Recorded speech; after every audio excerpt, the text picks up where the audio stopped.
You know, all that American stuff just doesn't do it for me anymore.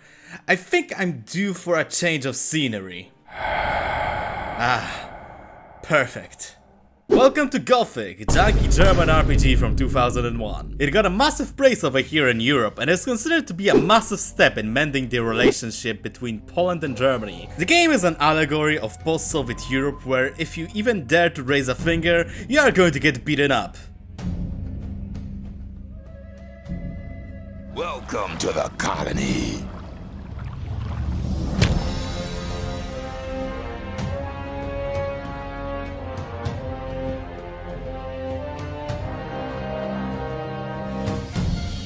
Hey, get away from the new guy. He's mine. Come on, get up. My name is Diego. Listen, I don't care who you are. Your entire gimmick in the entire franchise is to not have a name. What are you? I am here to recommend you to the old camp. The best camp in the entire colony. But I won't interrupt you if you dare to commit death by magic barrier. Oh, yeah. Also, don't forget that almost everything can one-hit you. So I would recommend you get something to protect yourself. Or deal some damage. And thus the game begins. Not very towards our advantage, but don't worry, I am artistic, so playing Gothic and Gothic 2 is literally on my resume. And I know what to do, and hell, we will beat the game only using magic.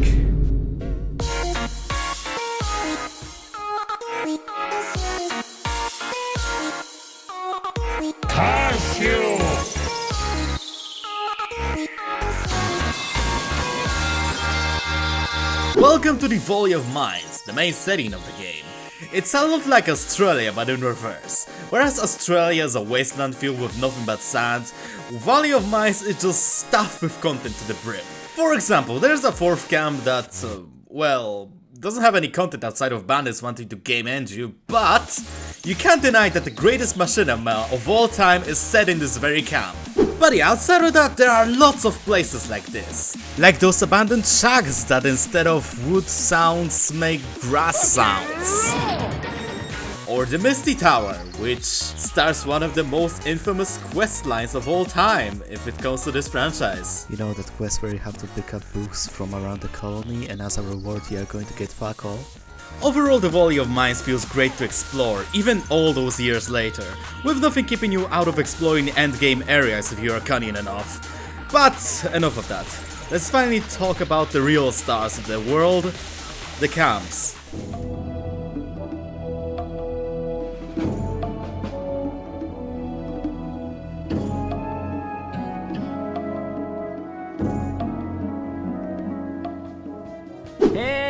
You're still alive! That's great, Greenhorn! It wasn't really hard getting here. It was almost as if every animal I passed through got a lobotomy or something. Ah, you get used to it. Limitations of the engine and all that. Anyway, I presume you want to join in, no? Not really, I wanted to... That's great! But before I take you in, you need to gain approval of the people in the camp. Talk to some shadows and do their quests or something. And when you're done, you can talk to me again. Oh, and a word of advice. Don't go south. The British occupy that land, and unless you want to get torn to pieces, don't go there. Old Camp is the oldest, duh, and the most powerful camp in the colony. It's divided into two parts, the castle, where the leaders of the camp, the ore barons and the IRS reside, and the outer ring, where diggers and shadows get exploited by the guards. The main objective, if you can call it like that, is to get to the crumbling castle, and in order to do so we need to get enough street credit on the people in the low-income housing environment, and for it we need to do some quests for named shadows, and Taurus, everyone, he's just standing there. Anywho, we can do such amazing tests like grave robbing a dead guard for his amulet, buy a switch for a soy boy and not get scammed along the way. If Diego should ask after you, I'll speak in your favor. Until then, have a good time. Fight Anatoly Karpolov on the arena. Small correction, we can't fight on arena because magic isn't allowed on it. Talk about discrimination. Or learn how to be Romanian. And this is our traditional way of working. We call it Chiki-Briki no Jutsu.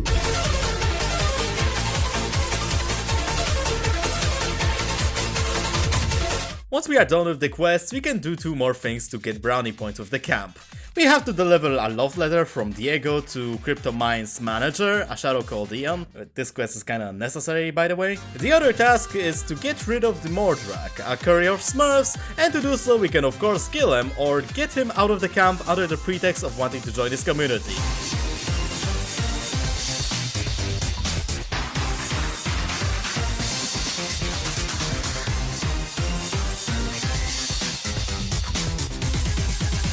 Well, here we are. Welcome to This World's America, the new camp.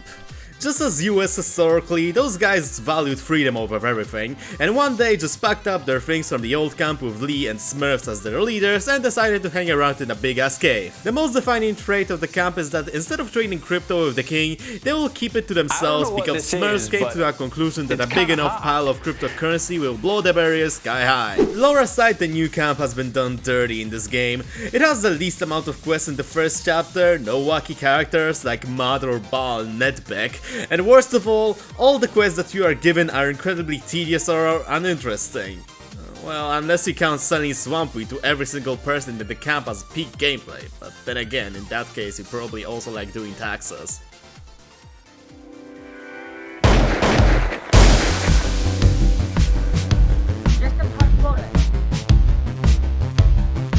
Welcome to the third choice, the Swamp Camp.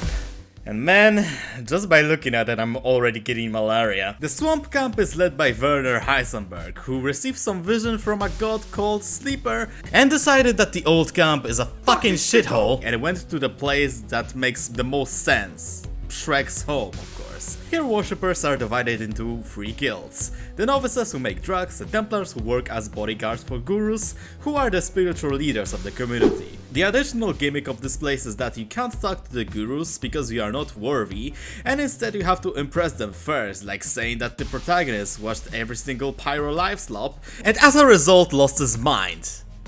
And also he converted into believing in Sleeper, however, that's basically the same as going insane, so yeah. Ah! It's good to see you again, my friend. How are you doing? I have been doing great, Lester. Thank you. I also started to play Genshin Impact. Really? What made you do that? I had a voice call with the resident Sleeper. Really? What did he say? He said, go to the Brotherhood and start making coke. And also play Genshin Impact.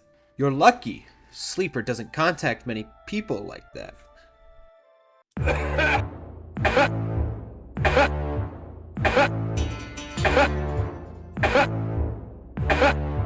So, for the choices we have a drug cartel mixed with a cult, a bunch of bandits led by a guy who makes like the worst pirate impression ever without even being one, and a stable yet pretty oppressive dictatorship filled with people who are going to bully you for your lunch money. I wonder who to choose. So anyway, to become a shadow first I have to get to level 5, but with my current equipment, sadly poaching the local wildlife for experience is out of the question. Thankfully, I can reach the requirement by just selling drugs. After that we report to Diego, who asks us to go to Taurus, who tells us that we are ready to meet Gomez, the most powerful ore baron and the leader of the old camp. But first we need to go to IRS to file our taxes, and since nobody does taxes in here, they reward us with stuff. Guided by Raven, Gomez's right-hand man, who has a face like he's going to kill all of the IRS in the 4th chapter, we arrive at the throne room of the castle.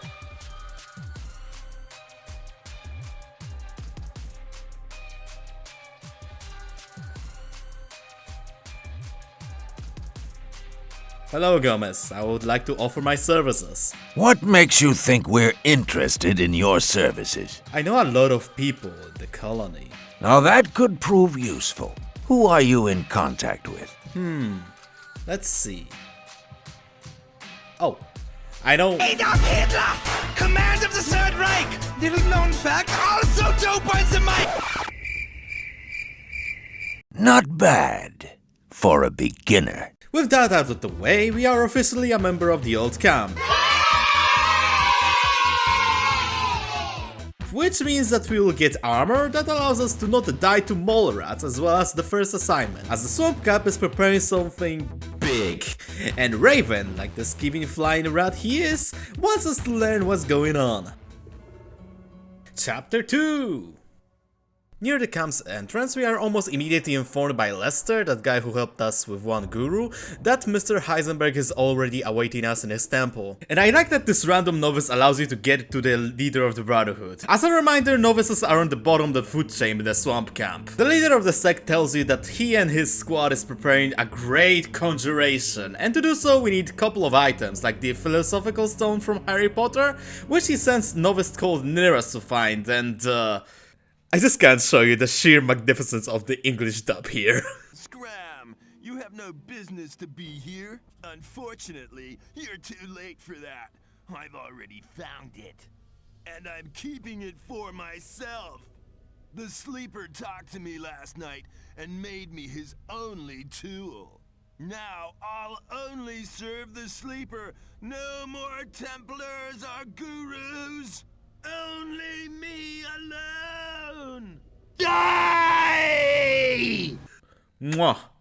Beautiful. Great, we got the stone, and now Heisenberg sends us to Kane from Command & Conquer, who after getting the stone asks us to go to the old mine and bring something very powerful. You see, I haven't mentioned that up to this point, but the old mine, well, scratch that, almost every single underground location is inhabited by those weird termite-like creatures called mine crawlers, who have a very potent intestines that could be used to awaken the sleeper. The guards of the mine suspect that there has to be a queen of them somewhere around here, and after doing a favor for Ian, we get a squad of Templars and storm the mine crawler's nests, only to learn that my spells are too weak to damage any of them.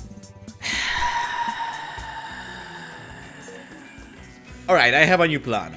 I restart the game entirely from scratch and do as per usual, you know, just get into the old camp, do some quests to have something on my soul, and then ask Mordrak to escort me to the new camp again. There I talk to the guardian of the ore dump and get some ice scrolls and sequence break by going to the territory colonized by the British. Once there, I move towards this funny looking tower where there is a fire golem that just stands there. I love standing here, it's just so fun.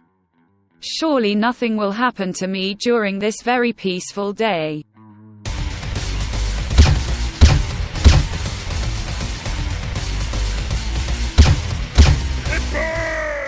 With Golem lying dead, we obtain the weapon to surpass Metal Gear. It's hard. The magic in Gothic comparing to the things like the Elder Scrolls works quite differently. Instead of just straight up knowing spells, you either have to have a scroll, which is a consumable version of it, or a rune, which usually you have to either buy or loot from some poor bosses that you game ended. However, those require the knowledge of magic circles, which are only available to the mages, which I would love to remind you we are not a part of, at least for now. This is where the heart comes in, because unlike any other magic item, it doesn't require the knowledge of magic circles nor max mana, making this an obvious choice to keep us afloat until we find something better. With all this sorted, we can go back to the Minecrawler Queen and we kick her abdomen and obtain eggs, which we should return to Kane. But before that, we are informed that our deed has been so great that we can advance in the social hierarchy and become either Gomez's guard or an IRS employee.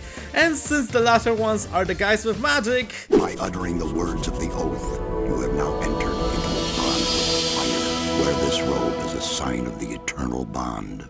As a reward for bringing him eggs, Kane informs us that we need another MacGuffin, this time around in the form of an anarchist cookbook that was stolen by Japanese goblins. And guess who has to take it back? With both of the items, you can finally proceed with the evening invocation, which will awaken the sleeper and save us from this nightmare called the Valley of Mines. And to spare you the horribly compressed cutscene, Heisenberg dies after hearing Sleeper saying that he and his brotherhood are cringe. After that we get a vision of some old British museum. Korangar, the leader of the Templars, asks us to go there and babysit the squad of Templars he sent before us. Chapter 3! Along the way we kick the shit out of those monsters called biters and the British themselves and reach the museum and discovered that they had an ancient alien exhibition. We soon meet up with a guru from the swamps called Baal Lucor, and you might think that he needs some help, but don't worry, every follower in this game is immortal, so who cares if the British are tearing him apart? He'll be fine. To cut a long story short, we find 2 parts of a torn British spell and go into a weird chamber where we use the spell which teleports us behind a door. Upon opening it, we find a place from the vision and find absolutely fuck all, which causes Lucor to literally go insane. No! I need to make a sacrifice for the Master! A human sacrifice! Then he'll be sure to enlighten me and make me his servant! Yeah!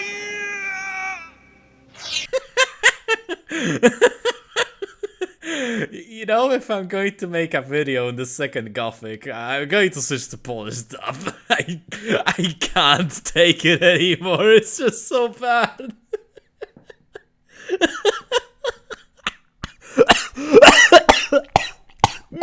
O kurwa. With the murder of the guru, we come back to the Brotherhood only to discover that Kane is gone and only Angar is by Heisenberg's side. Soon after giving him pure shots of copium, Heisenberg passes away, as if for real this time around. But with a revelation that Sleeper is in fact a demon and not a god. Surprisingly, almost every single person in the Brotherhood took it pretty well, like, you would expect things to collapse, but no. The only result of this news is that Kane took a group of Templars and disappeared into the unknown because we refused to accept the truth. With all that being said, Korangar advises us to travel to the new camp to help Smurfs in their plan of blowing the magic barrier sky high. We asked the Guardian of the Ordam to lead us through to his leader, and after hearing the news from the sect, he gave us the password. It's the Triandoch. The leader of the mages, Saturas, is pretty disturbed about the news, and after returning the stone and the books, he says that there are 4 more stones to gather, and of course we need to get them ourselves. It's a video game after all.